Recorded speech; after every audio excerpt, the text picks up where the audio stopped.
Welcome to everybody. We're talking today about how we can target our communications to get a much better result. In today's environment, and certainly post the pandemic, most people now are working and communicating via a large screen or a small screen sitting in front of them as opposed to face, although that is coming back. So we were looking a little bit about this of how do we try and make our communication a little bit more effective. And I'd like to thank Donna, who is helping with this and monitoring any questions or comments that you're raising. In the environment, what levers can we pull? Or what can we do to help us move forward on all of that? What tool? Do we know our audience? Do we know them intimately, or are they vaguely familiar to us? Can we do some pre-research, or for those on the change side, a change readiness assessment, just to get a flavor of where these people are? Do we have time to adjust our message, if necessary, when we're putting it forward? And are we aligning with the culture and adjusting our message accordingly? Culture really has got two prime threads. The first is organizational culture, where we talk there about equality, diversity, etc. But the other that's often forgotten is the national diversity, national culture, where we're talking about things like people in the Middle East and Japan and America and this sort of stuff. I've got a lot of experience of working on some fairly large projects in the Middle East, and it's very easy to turn them off if your message isn't quite fitting with their culture. We had a classic where I had to take some Americans in to see one of the senior members of the client that we were talking about. And I'd explained everything to these Americans, that the culture that these people had of, they want to get a little bit to know you and don't use your left hand and various other things on the culture. And within 10 minutes, they'd ignored all of my advice and they lost the contract. And it was a $8+ million contract that they were looking for, and they lost it because they'd upset the recipient by not being aware and not following the advice they'd been given about the culture that was necessary and all of that. So be careful of that. And what mechanism do we have for assessing if our message has been assimilated, it's been received as we expected? And do we have a backup plan in case we need it? And what I would ask you as the audience today is, do you have any mechanism in your communication methodology or network for making sure that your message has been received as intended? And while we just go on talking through that, if you've got some ideas of how you do this already, or you think you might be able to do this, help us build this portfolio of how do we communicate better. So my name is Ian Crivers. I'm a member of the People Interest Network within the Association for Project Management, and I'm a part of their volunteer group now that work with those. I've been in project management now for probably 35, 40 years. I've worked internationally and locally in a huge range of sectors, and I'm currently working for a major hotel chain looking at putting EV, electric vehicle chargers, into their portfolio of hotels. Which is somewhat different from an aeronautical engineer I started off life as. So what's a neurological approach to targeting your message? What we've got to think about here is that people construct their model of the world differently. The map is not the territory. People are convinced in a variety of different ways, and we need to use the stats on this to our advantage in trying to get that message across. The question is, are we reaching people at the right neurological level? I've been interested in neurological communication for a number of years now, having done a course when I was in the Middle East on the neurological perception and how people think and receive and act on messages. So who's your target audience? Your target audience really are the people that you are looking to influence with our communication. Who are we going to influence in our communication? On the visual side, visual language, it's what good looks like. We will show that. The current picture looks like, you can see that. We can't do very much more about that at the moment, especially if we're talking about international clients or clients that are far away. We've got to use a language that actually points them in that direction. The words there are what good looks like, what we will show, the current picture, what you can see. So we need to use those types of words as we're going through. And there's only 45% of the population actually use the visual type language. The auditory type, the spoken language, there's only 15% of the audience look at that. And it's what does sound like, what can we tell you, so we can discuss, hear your opinions, and your options, and your thoughts. So there's only 15%, so we need to think about that 15% and how we're going to communicate with those. And then the other 40% is the kinesthetic language. Now, basically, kinesthetic means learning through physical activity. And in our comms today, as I mentioned earlier, a lot of it now is via Zoom, Teams, GoToMeetings, and various other methodologies that are out there. A lot less on the physical, although that is coming back. How we can use that language that helps, the field, the journey, the place, the experience. Building steps is a good way for people to hear that's going on. So we build it up as we move through the sequence. What to do? Ensure that you can cover all three styles of writing when you compose your message. Test it out on someone before transmitting it, so it actually sounds natural what you're talking about. When a message lands, people will be in their own home style. They will either be in the auditory, the kinesthetic, or the visual. And when it lands, that's what their first impression will be, and their first take on your communication will be based on their home style, if you like. So we've got to make sure that we can cover all three on there, if we can possibly do that, to make life easier for our recipient. So how do we make sure that people can be convinced? What type of information does a person need to gather in order to be convinced of the message that you're trying to get? But people do tend to be convinced through different channels. So let's not assume that all are the same. Just another example that I had from the Middle East is that my project sponsor came to me and said, I'm going in to see the senior finance person in the client. And I get 10 minutes with him, and then he says, that's enough, out you go. And he said, I never really get down to what we need to discuss. He said, I'm getting frustrated with this. And I said to him, well, how are you taking this to the client? Now, I worked for BA Systems, and BA Systems at the time, and perhaps they still do, have what they call a 21 pack for reporting upwards on projects. And it was 21 pages that covered the finance, the risk, etc., progress on that. And it was all the same. So every project used the same format on the 21 project. My project sponsor had come out from the UK main office in BA Systems and tried to replicate this going into our client. Now, I'd known the client for about 10 or 11 years by this stage. And I said, well, you're going in there, but all he wants is bullet points.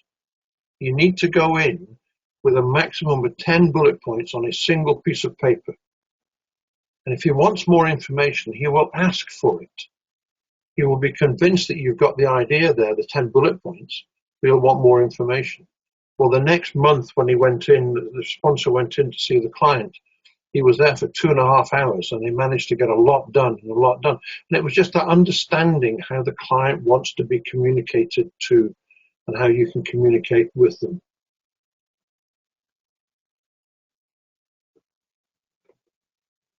C, 55 of us need to experience the evidence firsthand. However, I would counsel here, just be aware of fake news. Artificial intelligence seems to be the flavor of the month at the moment. And I've just come from an APM meeting last Thursday, where artificial intelligence was discussed at length, and the risks and the benefits and everything else of all of that. And one of the questions that was raised is that who's policing the AI input?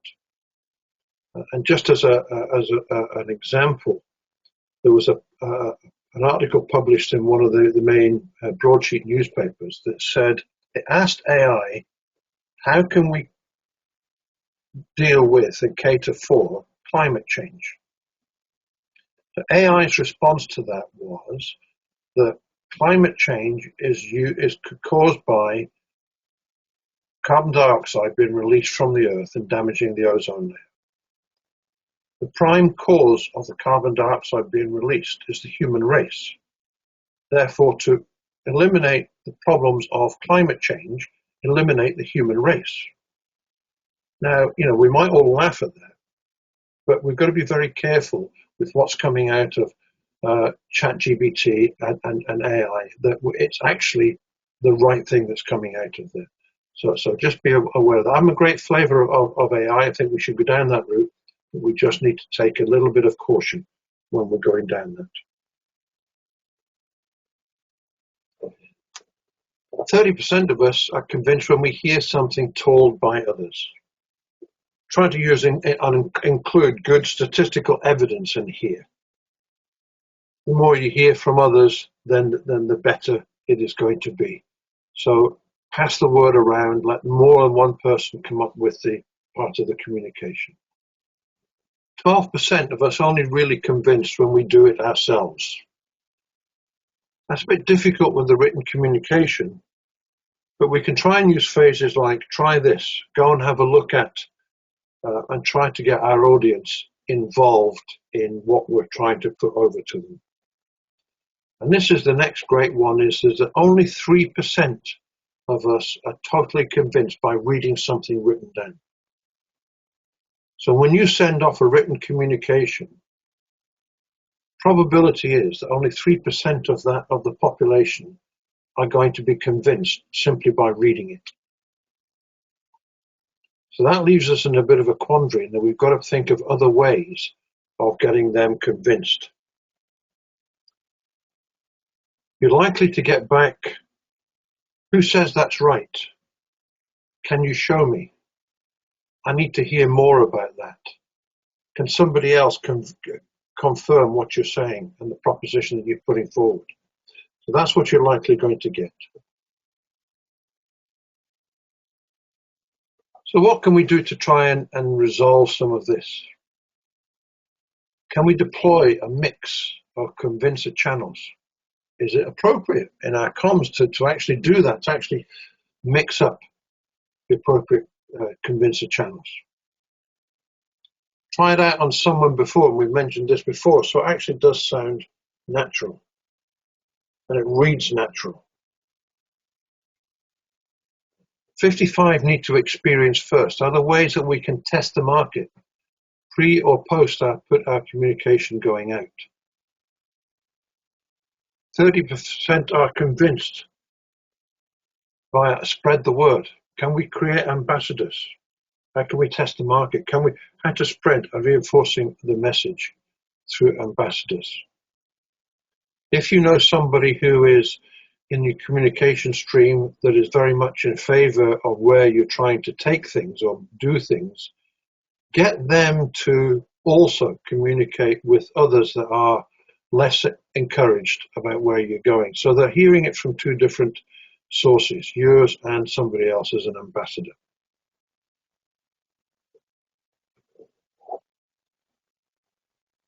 Convincer models, another dimension perhaps to think about here. 52% of us are convinced when we experience something repeated. So if you see it a number of times, you will get convinced a lot more. Consistency is a great area where people need to see consistency. Evidence that supports itself in a consistent manner. passage of time is a great leveler in that people will actually become convinced as time passes on and the message doesn't change. And then just 8% get it without a need for further impact. That's a very small percentage with just a further impact.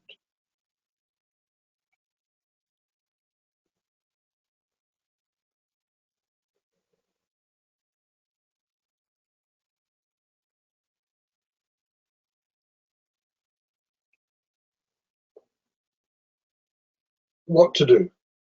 You might not have the luxury of multiple shots. So think about meta messages. The way something is said, who is saying it, the fact that it's actually being said at all. Consistent, always aim to be authentic and emphasize the same message. Changes to the message will just raise doubts in people's minds, and that's so they'll start disbelieving what you're saying or questioning what you're saying. And going back to the period of time, how many multiple shots can we have? And be careful here, we don't want to inundate their inbox with the same message every day. But if they've not responded within a week or a few days or however important the message is, fire another shot off just to say, oh, by the way, did you receive my message? If not, here it is again, just as a second shot. And you may want to temper that a little bit if you've got a little bit more information, but you can see using multiple shots can be very helpful in getting through to people. And again, you can only be sure that about 8% are actually going to get it first time. Just be careful of delusional or aspirational views, not being fully honest. Honesty is a great leveler. If they find out that you're being somewhat economical with the truth, then they will soon disbelieve everything that you're going to put forward. Now, I appreciate this has been quite quick, and I would value any questions or thoughts that are coming in on those. We didn't want to go into too much science on this, just as an overview of how can we perhaps show some ideas of how you might be able to improve the way that you communicate using a neurological system and thought process to actually get that through.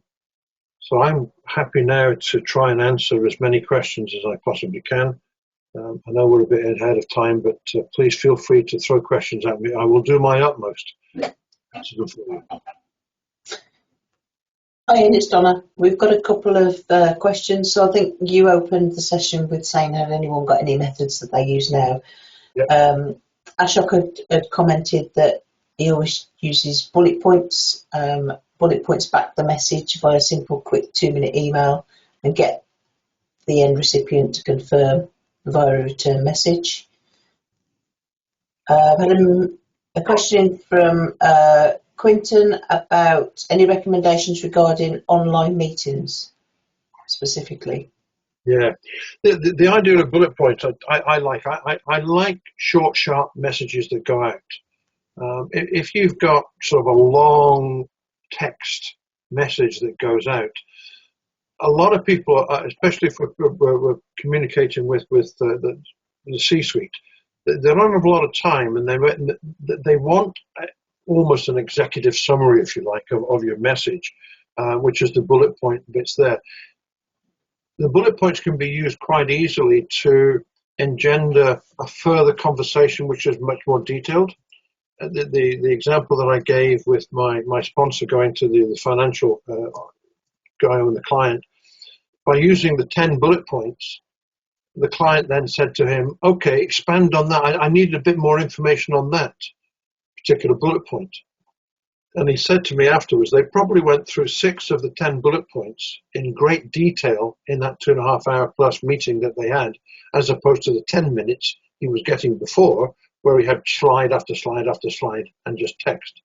So yeah, bullet points are very good, but don't use them on their own. Think about them as the key to starting a more in-depth conversation. Getting a response from the recipient that they've actually received it is very good, but that doesn't tell you that they've read it. It just tells you that they've received it. So again, a little shot through there that says the following day perhaps, or 2 days later, hello, Mr. So-and-so, or Mrs. So-and-so, can I just confirm that you've actually received my message, and do you have any questions that I can answer for you? Don't ask them, by the way, have you read it? A nice way is to say, and is there any questions or clarification I can offer you? Please let me know. And that's just a nice way of saying, have you read it? Without being so blunt. The other question? Recommendations for online meetings. Online meetings. Mm-hmm. I got a job. I'm a business consultant and in the project area. I got a job probably 3 and a bit years ago working for Oxfordshire Local Enterprise Partnership. Now, I got the job during the lockdown. My interview was via online. The first 6 months of my job was online. So I wasn't able to lean across the desk and say, oh, by the way, how do you do this? And how do you do that? And am I doing this the correct way in with the organizational methodology of doing things? It's something that is people are getting better at. I mean, we're doing this as an online one here. Is people are getting better at. The difficulty is being able to read body language. That is quite often difficult. How are you going to get it? Communication is how do people receive it? So if you're doing it on a Zoom or Teams or whatever you're using, try to identify the body language. Now, a lot of people evade you being able to do that by turning their camera off.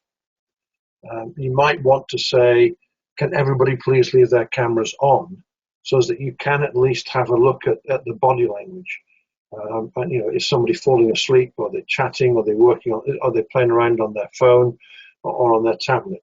So just think of different ways of getting over there. Don't be afraid in that if there's 2 or 3 people in the room and you see one person is being very, very quiet, is to ask them a question.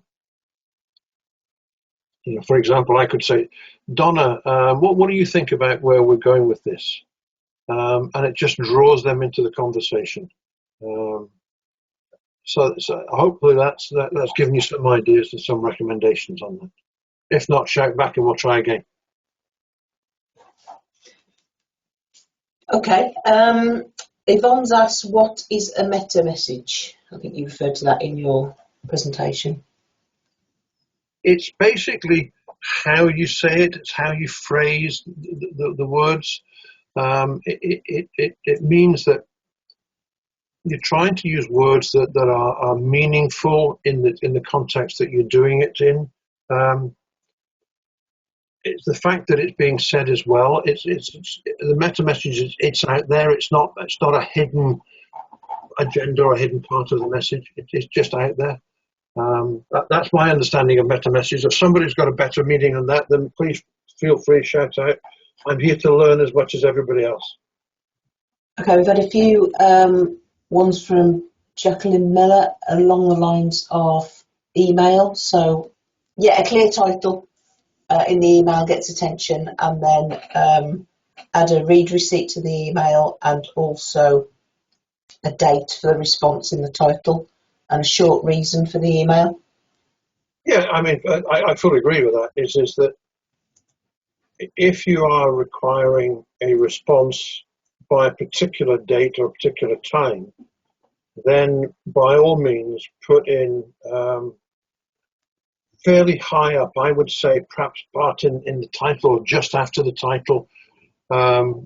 Please be advised that I require a response by X, in order that you give a reason why you want a response by a given date, not that just you want a response by a given date, the reasoning why you want that response by a given date, and ask them to confirm that they can meet that requirement on that, because sometimes they'll say, well, you've given me a date, but the amount of work that you're passing on to me, I can't get it done by that date.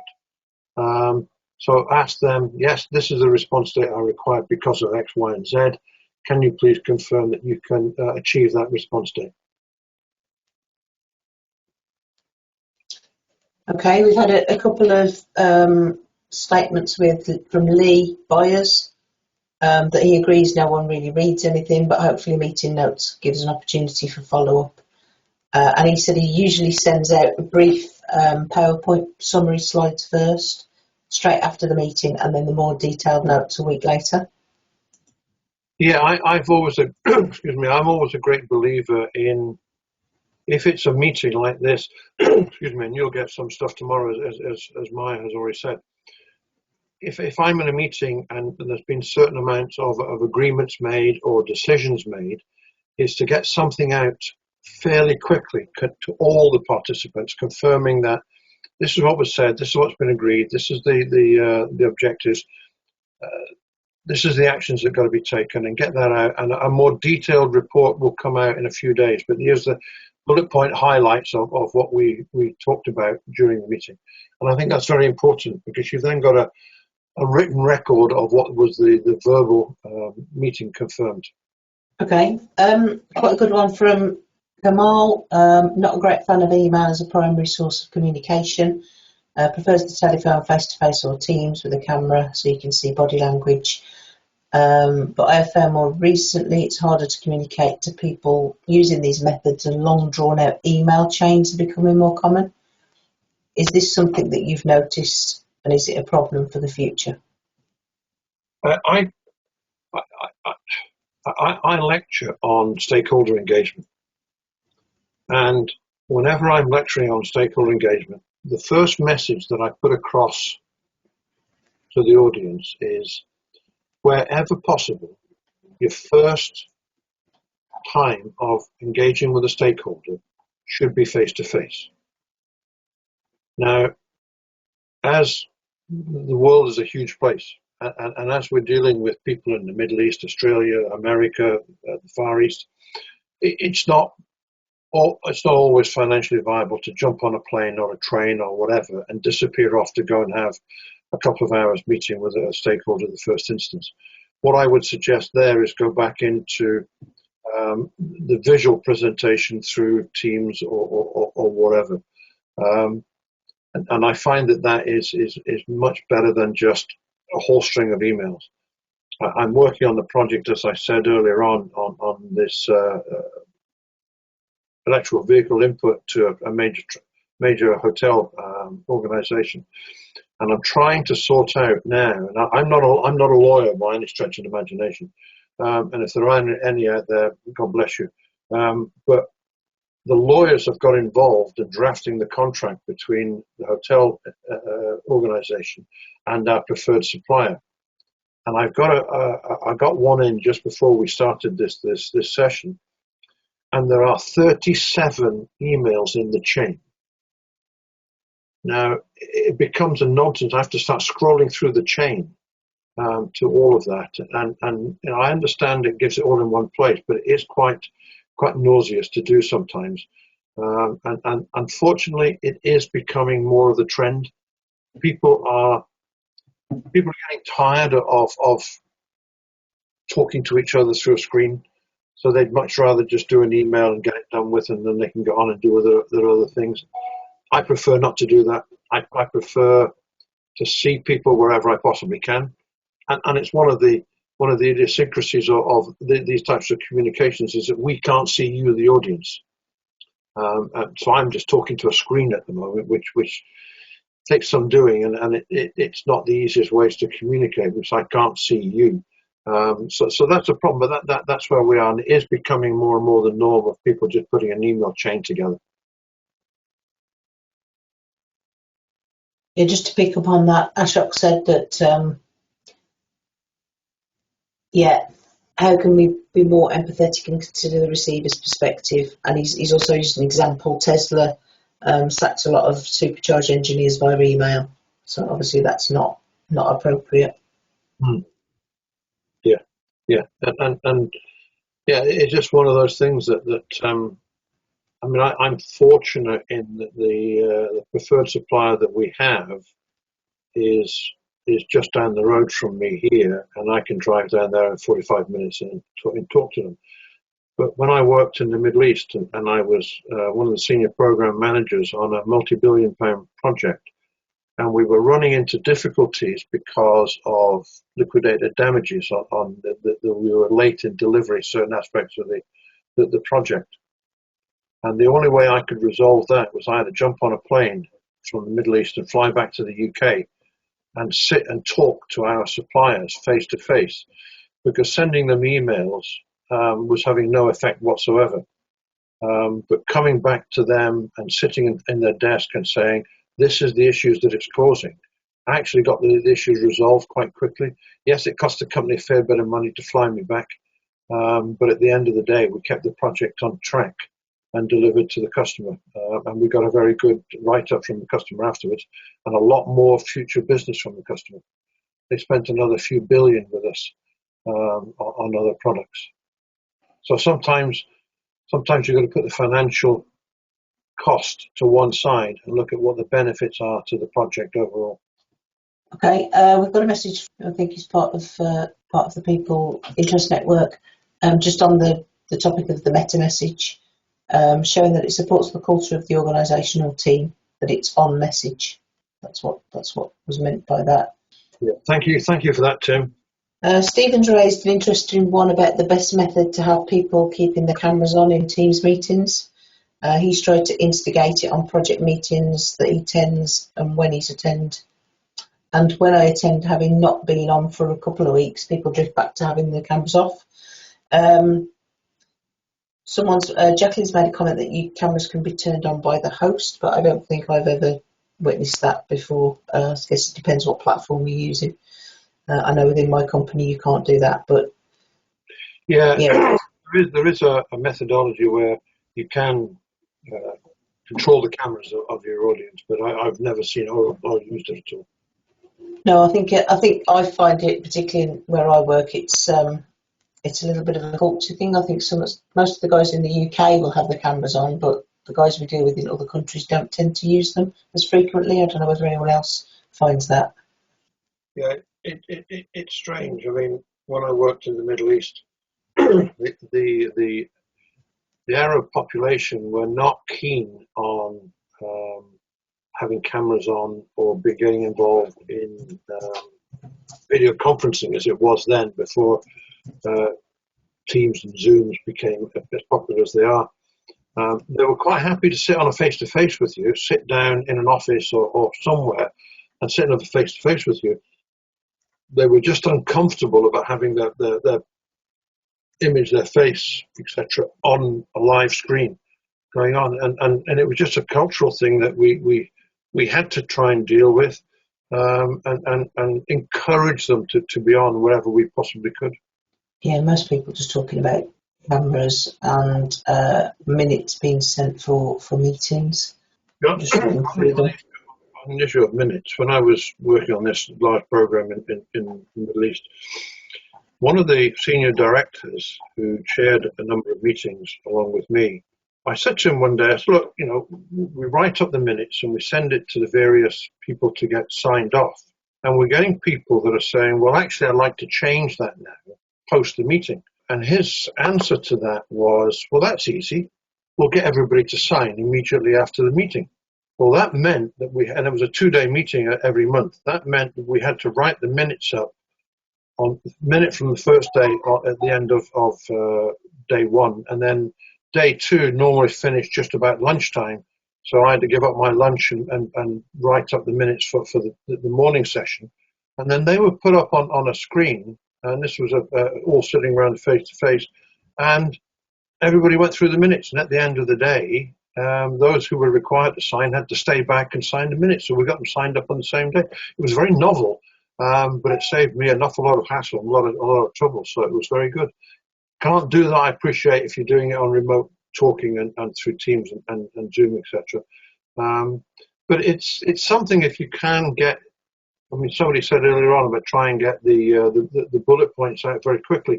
If you've got somebody like Donna's helping here with it, that can try and take a note of what the main key points are, is to put that up as right before we close up. Here's a summary of what we've all agreed.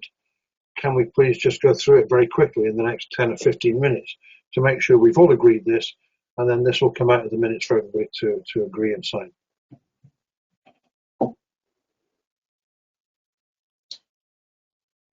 Okay, we've got a statement from Lee. Once flew out to Mexico to meet senior board members.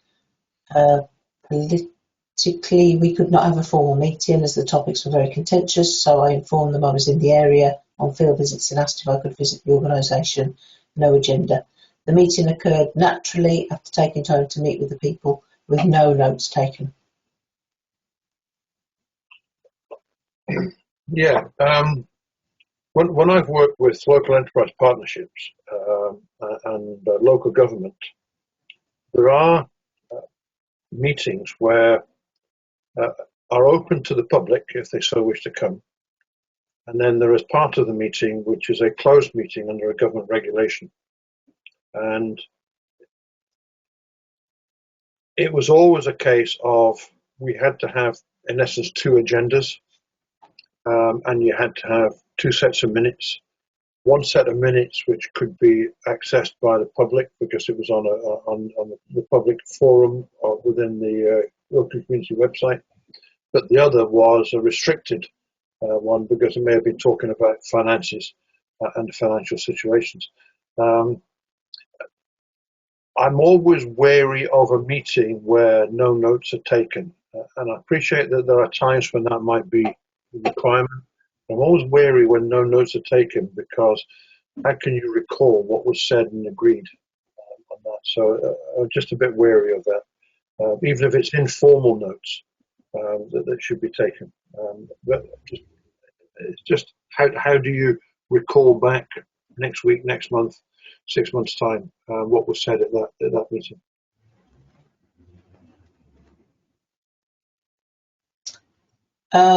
What are your thoughts, Ian, on recording meetings? As in, on Teams, etc., you can record meetings. As this is being recorded now, what's your feelings on recording? Well, it certainly is a great benefit. And when I worked for Oxford Local Enterprise Partnership, we always recorded the meeting, because then the meetings would go on for 2 or 3 hours because they were involved in a lot of stuff. It would then give the person who was going to write up the minutes of that meeting a record of what it was, rather than try to write down everything as it was going and not perhaps get it completely right. You have to make sure that everybody that's on the meeting is in agreement that you can record the meeting. They have to have an agreement. Now, the challenge comes if somebody says, "No, I don't want to be recorded." Well, that just means that they don't speak, in essence. They can still partake in the meeting, but if they don't want to be recorded, you can't then ask them a question and expect it to be answered if they're not willing to be recorded. I do believe in recording wherever possible. Okay. Kamal's come up with a good tip that's worked for him on previous projects, setting up a charter for meetings and getting everyone on board and signed up to it. This will ensure that meetings cannot be called without notice unless they're urgent.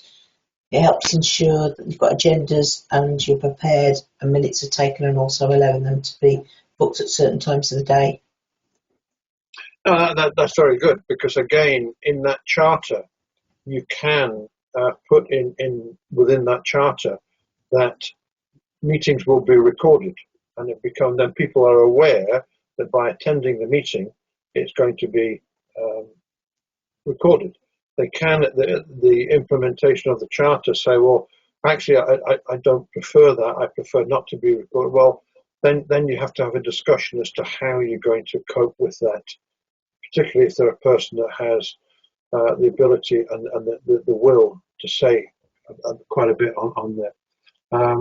Charters are very good. It lays down the frequency of the meetings, the duration of the meetings, who will attend the meetings. You will often have a standard agenda for the meetings. So yeah, chance is very good.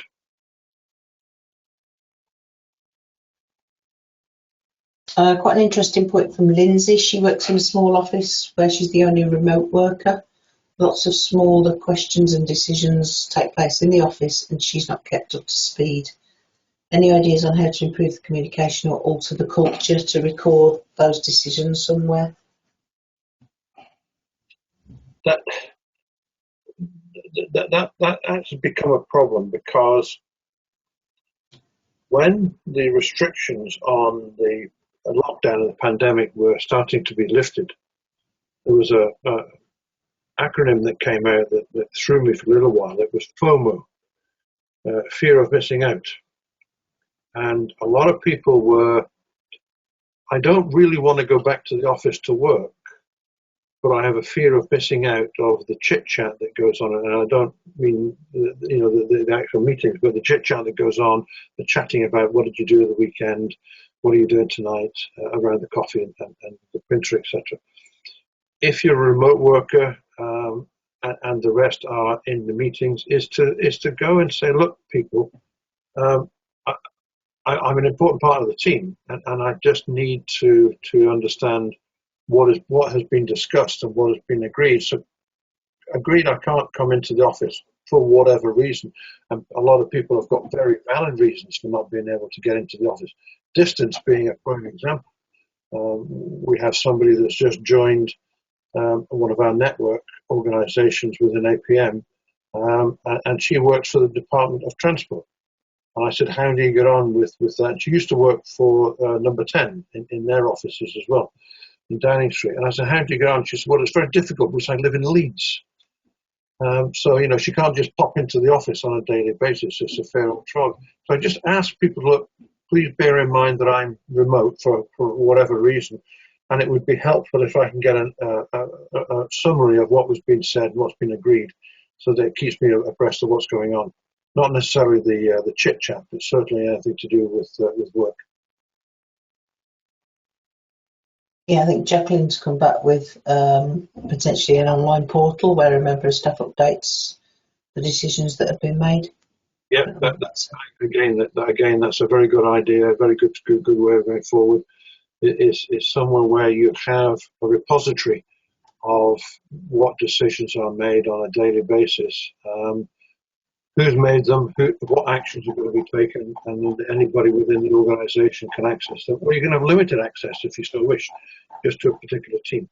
Okay, I think we've more or less answered all the sort of themes and questions. I'd just like to thank everyone. Donna, thank you very much for all your work and helping that. That really has been exceptionally good and very, very helpful. If you've got any ideas of where you would like to go next with this series of webinars that we're running, it should have been in collaboration with the Change Management Institute as well today. Unfortunately, they were unable to meet with us today. But if anything you want from APM, Donna is part of the Enabling Change Interest Network. I'm part of the People Interest Network. We do have contact with our colleagues in the Change Management Institute. So if you've got any ideas of where you would like to go, what topic you would like to discuss, please let us know through the portal, and we will endeavour to meet those requirements and those needs. But again, thank you all very much for your participation and your interest, and have a pleasant day. Thank you. Thank you all.